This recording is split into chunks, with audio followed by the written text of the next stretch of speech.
Assalomu alaykum hurmatli ishtirokchilar. Bugungi mavzu ko'p yadroli tizimlar, multitore va multiprotsessor farqlari, arxitektura va qo'llanilishi. Ko'p yadroli tizimlar bir nechta yadroli protsessorlarni bitta chipda birlashtiradi. Bu esa parallel ishlov berishni ta'minlaydi. Multiprotsessor tizimlar esa bir nechta alohida protsessorlarni o'z ichiga oladi.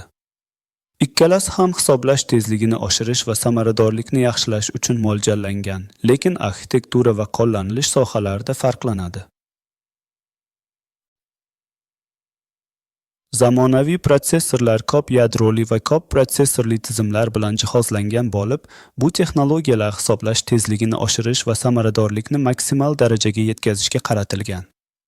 Har bir smartfon, notebook va serverda bu tizimlar mavjud bo'lib, foydalanuvchi tajribasini yaxshilashga xizmat qiladi. Parallel ishlov berish texnologiyalari mobil qurilmalardan superkompyuterlargacha qo'llaniladi. Multitore texnologiyasi bitta protsessor ichida bir nechta yadro mavjudligini anglatadi. Har bir yadro mustaqil dastur ko'rsatmalarini bajaradi. Bu esa parallel ishlov berishni ta'minlaydi. Dual tore, quad tore, 8 tore va 16 yadroli protsessorlar mavjud. Bu yondashuv energiya samaradorligini oshiradi va issiqlik chiqarishni kamaytiradi.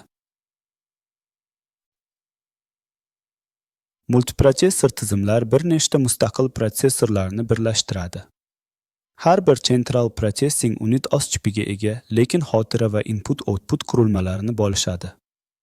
Bu arxitektura yuqori ishonchlilik va kengaytirilgan ishlash imkoniyatini ta'minlaydi, chunki har bir protsessor o'z vazifalarini mustaqil ravishda bajaradi.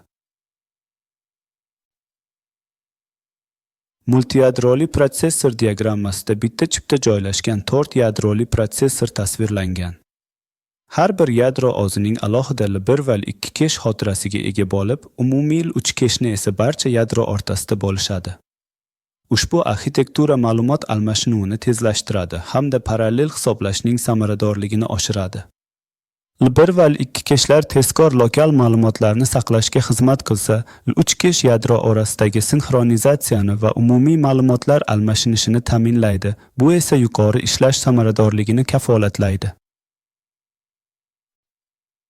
Multitore tizimlar bitta chipda ko'p yadroli arxitekturani taqdim etadi. Bu esa energiya samaradorligini oshiradi va ishlab chiqarish xarajatlarini kamaytiradi. Multiprotsessor tizimlar esa bir nechta alohida protsessorlarni o'z ichiga oladi. Bu ularni ishonchliroq, lekin murakkab va qimmatroq qiladi. Asosiy farq arxitektura va samaradorlikda. Multitore tizimlar kam energiya sarfi bilan ajralib turadi. Bu esa issiqlik chiqarishni kamaytiradi. Yadrolar o'rtasida tezkor kesh almashinuvi ma'lumot almashinuvi samaradorligini oshiradi. Kompakt dizayn va arzon ishlab chiqarish jarayoni ularni mobil qurilmalar uchun ideal yechimga aylantiradi.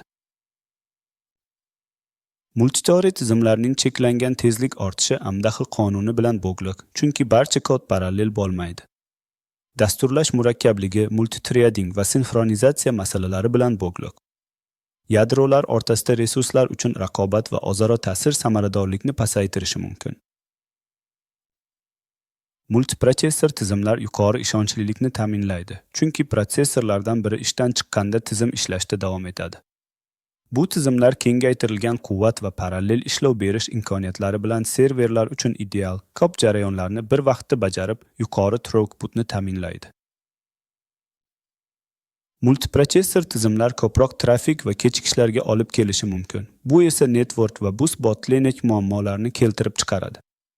Sinxronizatsiya va resurslarni boshqarish murakkab, bu esa load balancing va koordinatsion masalalarni keltirib chiqaradi. Shuningdek, yuqori energiya sarfi va qimmat uskunalar talab qilinadi. Multiyadroli tizim arxitekturasi har bir yadro uchun 1 va 2 kesh iyerarxiyasini taqdim etadi. Bu esa parallel bajarishni sezilarli darajada optimallashtiradi. Har bir yadro o'ziga tegishli kesh xotirasi orqali tezkor ma'lumotlarga kirish imkoniga ega bo'ladi. Bu esa ma'lumotlar almashinuvi va kechikishlarni kamaytiradi. Shu bilan birga, bunday dizayn resurslardan samarali foydalanishni ta'minlab, tizim samaradorligini oshiradi. Kesh iyerarxiyasi ko'p yadroli protsessorlarda yuqori ishlash tezligini va samarali parallel hisoblashni kafolatlaydi. Multiprotsessor tizimlar SIMP va NUMA arxitekturalarini o'z ichiga oladi. SIMP tizimlarda protsessorlar umumiy xotirani bo'lishadi. NUMA esa har bir protsessor o'z xotirasiga ega bo'lgan tarqatilgan tizimdir. Two-step tizimlari esa tarmoq orqali bog'langan mustaqil kompyuterlardan iborat bo'lib, yuqori ishonchlilik va kengayish imkoniyatlarini taqdim etadi. Multitori tizimlari mobil qurilmalarda, ayniqsa smartfonlar va planshetlarda energiya samaradorligini oshirish uchun qo'llaniladi.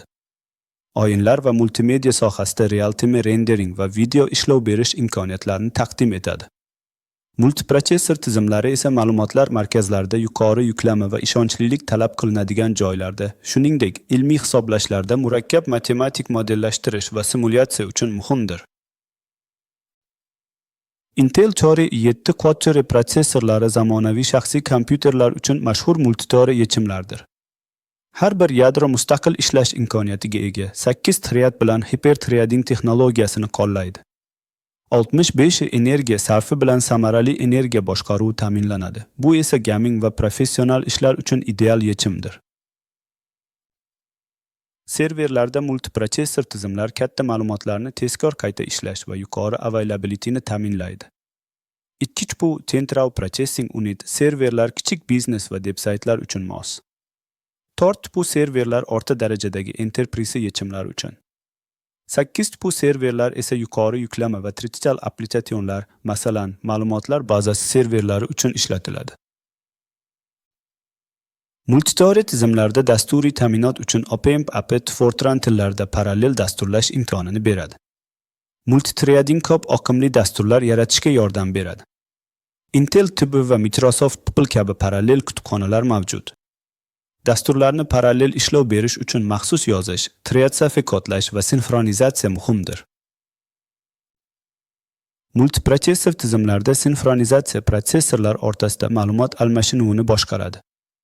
Resurs boshqaruvi xotira va IO qurilmalarini taqsimlaydi. Load balancing esa yukni protsessorlar o'rtasida teng taqsimlaydi. Operatsion tizim darajasidagi boshqaruv murakkab koordinatsiya va resurslarni optimal taqsimlashni talab qiladi. Ko'p yadroli protsessorlar 16, 32 va undan ko'p yadroli modellar bilan keng tarqalmoqda. AMD, Apt va Intel Xeon seriyalari 64 yadroli modellarni taqdim etmoqda. Heterogen arxitekturalar, masalan, Armbig, Little texnologiyasi va Graphics Processing Unit Central Processing Unit integratsiyasi, performansiya va efficiency yadrolarni birlashtiradi. Ayga moslashtirilgan dizayn esa sun'iy intellekt va machine learning uchun maxsus yadrolar va akseleratorlarni o'z ichiga oladi.